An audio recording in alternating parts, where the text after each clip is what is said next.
6:15 in the evening, and we are going to go and do a night dive with a couple of friends of ours on some of the other boats.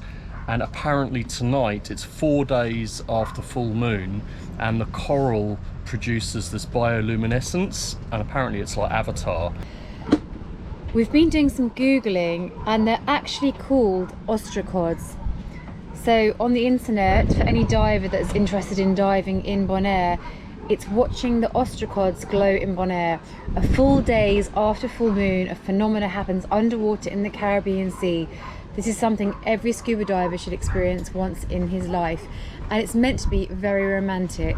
I'm not so sure how being wet and completely freezing cold and pitch black is particularly romantic, but we'll go with it.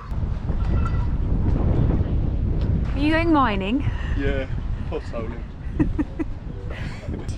Silly. Oh dear, reversing, crashing.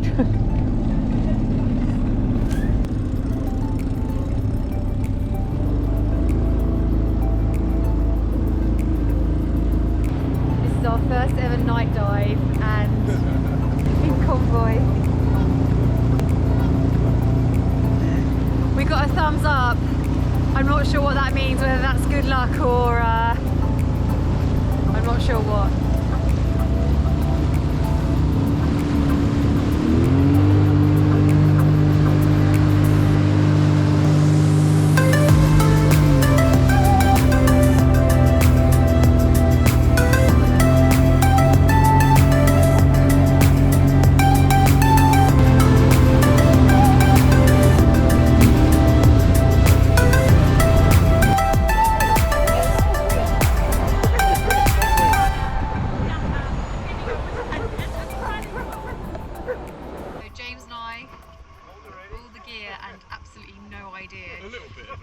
We've just been warned that if you get like a bump on the side as you're going down, it's probably a tarpon, a giant tarpon, but obviously in the pitch black, do not be worried about that because that's fine.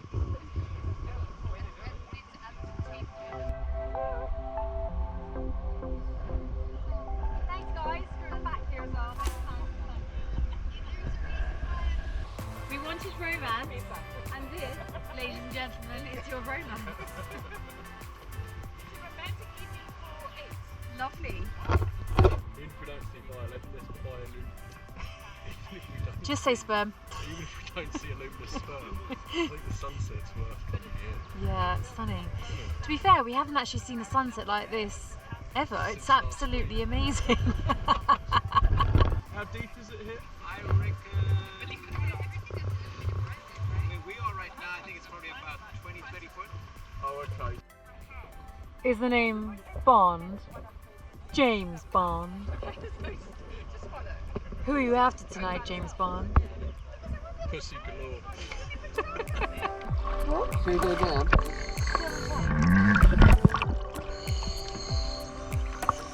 Okay, kids.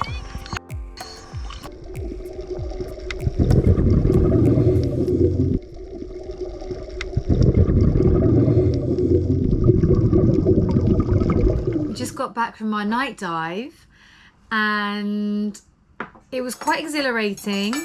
I think we were expecting more. I was definitely expecting a few tarpons to come my way and sort of nudge me in the side and give me a little knock. So I was kind of weirdly apprehending that, but that didn't happen. Yeah, I think the main thing was we were expecting a little bit more of the bioluminescence. And it was there, that you could move your hand and your sort of fin and you'd get a little sparkle. It's like fairy lights. But we kind of expected it all coming up from the coral, and someone actually said to us it was like being an avatar. So that's kind of in my head, I thought that's what it was going to be like. So it was a bit disappointing, but it was our first night dive, and we did pretty well, I think. It was pretty cool, because the others just snorkeled, and we stayed down there for about 35 minutes. And it got darker and darker, and I remember at one point it got so dark that I was spinning round, and I was like, James? And then you also sort of lose judgment of where you are under the water, like how many meters you are from the top. Yeah, and the other thing is you're not meant to use lights, are you? Like dive lights. No. Normally when you night dive, you'll have a dive light and you'll be shining at things. So it's quite easy to get disorientated because apparently the light affects the bioluminescence. It affects it and it stops it happening. So even if you have it complete darkness, that's why we had to go further away where there was no ambient light. But it was good, but we were just a little bit disappointed that we didn't see more, but maybe we got the time. Deeper next time. I don't think it was that, I think it was probably the day. Maybe yesterday was the day, or maybe tomorrow night's the day. Yeah, but that's the thing, you don't really know which day it is. Yeah. Anyway, as you can see, we have rustled up some food, we're having some fajitas with... I may have overcooked the chilli slightly, so we'll see. One tiny chilli is mind-blowingly strong, so... Okay, we say rustled up. These were kind of pre-made, but don't look at those. Yeah, it's good. Philippa's done a good job. Anyway. Here's the next night dive. Cheers.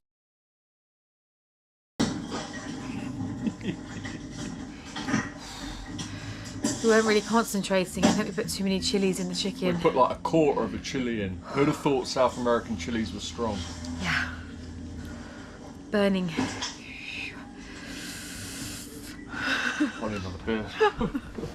I am super excited today. I am having a lesson with Carlos Coste, who is a 12 times world record holder in freediving. So freediving is something that I wanted to do for quite some time. I love being able to dive down into the water without all the gear on, as much as I love scuba diving.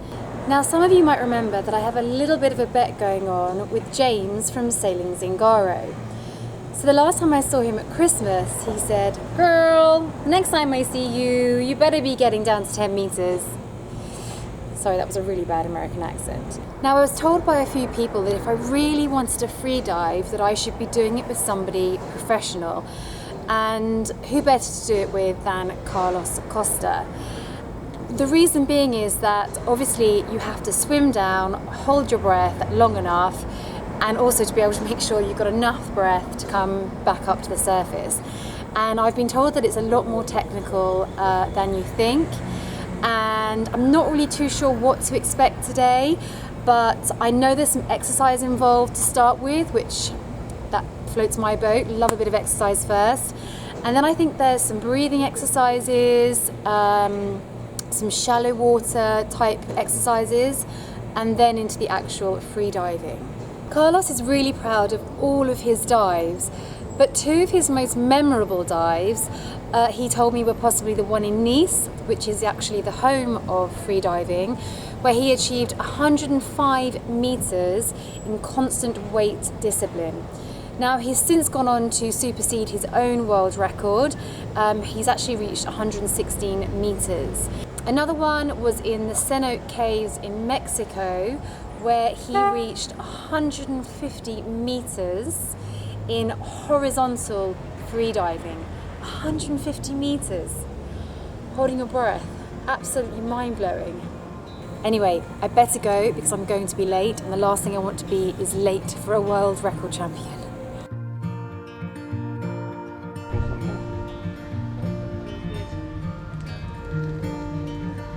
You get phobia?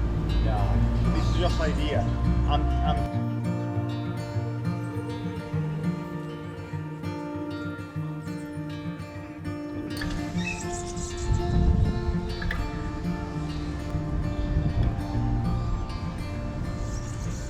Just finished the static apnea practice with Philippa. She did great, 1 minute 30, and learned how to relax and control the urge to breathe. We as well talk about a little bit about safety procedures with lost motor control. And now we're going to swing on the drop-off, looking for some depth free diving in the reef. Okay, then we're going to set a buoy line, a training line from a chain, that is big chain coming down in the drop-off. Then we're going to do some practice and make some photos and videos.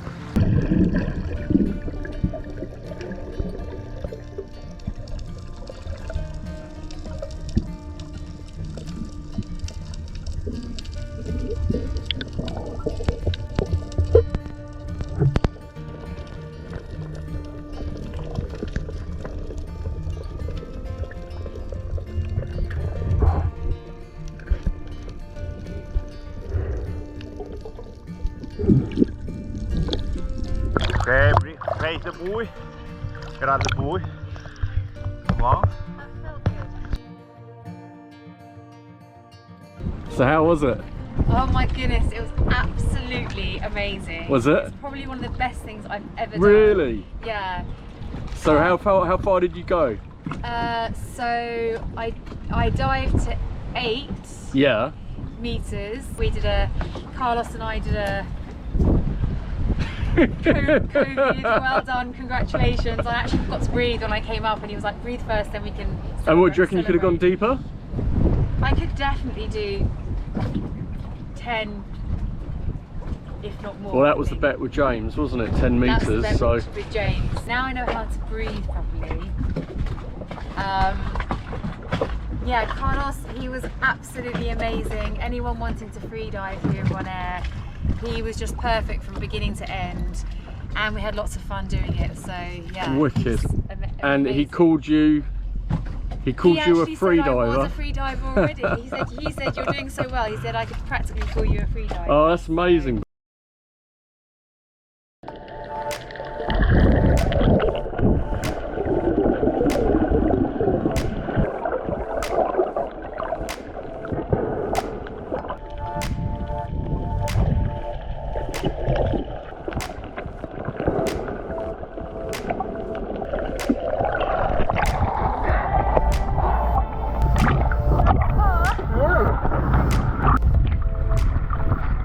6.4 today.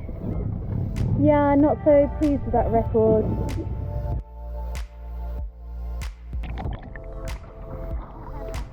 Okay, go.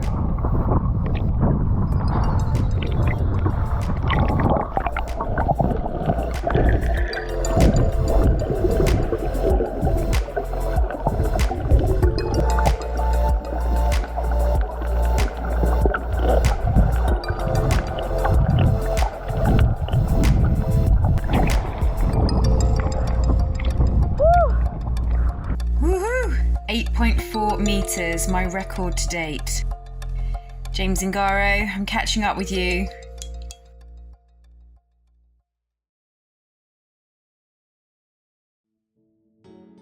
One of the benefits of freediving is being able to hold your breath long enough to enjoy swimming alongside some truly incredible creatures. This green turtle swam by me. She was so graceful and delicate. I couldn't believe how comfortable she was just swimming with me. She's called a green turtle, not because of her apparent colour, but because of her fat, as they mainly eat a herbivorous diet of seagrass and algae. The green turtle is distinctive by its more rounded head and heart-shaped body. As she swam down and away from me, I felt blessed to have had that moment with her. And then she swam back up, literally knocking into me. As I looked more closely, I saw fishing wire wrapped all around her and wondered if she was asking me to help.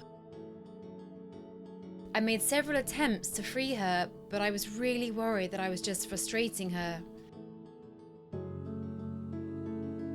I have since learnt the bright lights of bars and clubs attract hatchling turtles to the land instead of the sea.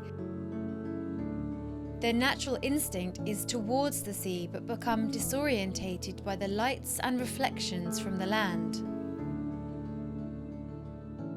Green turtles are believed to live up to 100 years, but these beautiful creatures are decreasing to dangerously low levels and now classified as endangered, of which being caught in fishing nets and being killed for their meat are primary threats.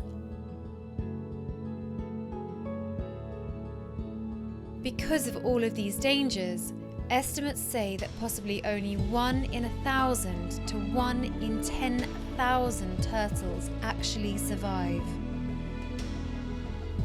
It was a poignant moment for me, but one that I will always cherish.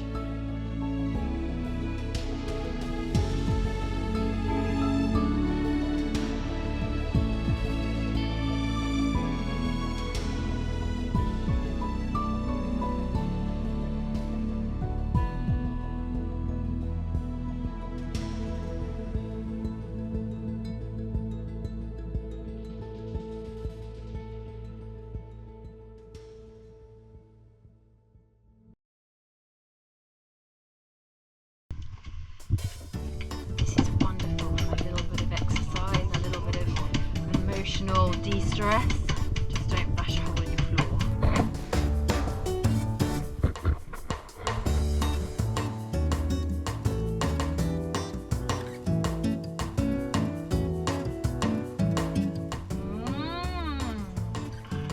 Yorkshire pudding coming on nicely. Okay, so the Yorkshires didn't turn out quite as I expected.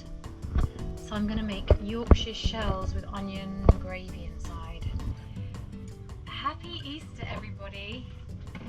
We are in lockdown in Bonaire, and like many other people, we can't go out anywhere, we can't go out to restaurants or bars.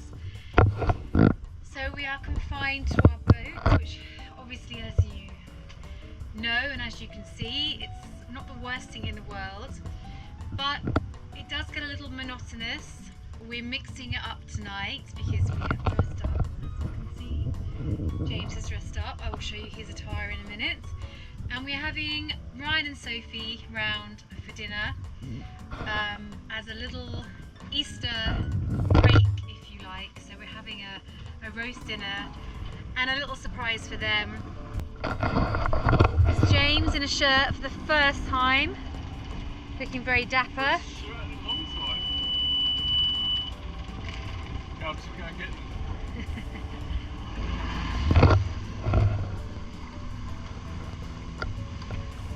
I've also had a gin and tonic, so I'm probably going to burn the dinner. So let's see how that works out. Potatoes in the oven. We have onions for the gravy. We have carrots. We have broccoli. So this is as much as laying the table as happens on AEQUUS. We have 4 wine glasses. We have table mats. We have napkins made from paper towel. And a couple of sporadic candles. A little pre-drink waiting for our guests. Gin and tonic. Delightful.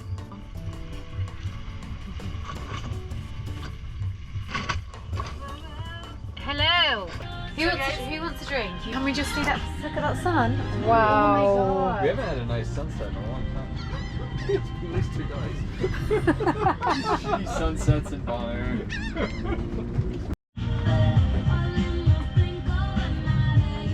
Yes, James. Guys, we need to go get that disco ball. Seriously, who can take me to the boat and I'll get the pineapple juice and the disco ball? The chef's dancing on this. The chef is dancing and the chef is not doing much cooking. The problem is so. I'm not sure I should drive the dinghy whilst I'm cooking a roast dinner. So the story goes like this. There is juice on Sophie and Ryan's boat, and they want to try making some cocktails with curacao, which, funny enough, we got in curacao. And we want to have a go. So there's the curacao. Somebody needs to go and pick up the juice. And it ain't gonna be me because I'm cooking. Yum, yum, yum. Roast potatoes. Perfect for an Easter Sunday. Going back to the Polish seal for the second time tonight. I know, bless you. So sorry, guys. No, James and I have smashed all the plates, so we now have 2 plates. I was really... Sophie in the house. This is not a very dancey song though.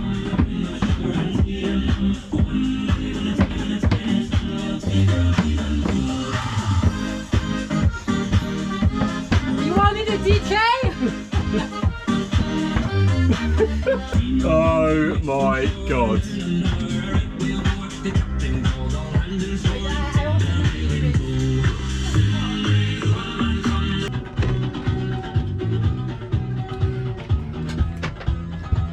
Woo! How's the one? It's delicious. She's got the Yorkshire pudding, but it went wrong. Oh my God. Santé, santé. Cheers. Thank you for Sunday, Sunday. that roast dinner. Looks amazing. Skål! Skål!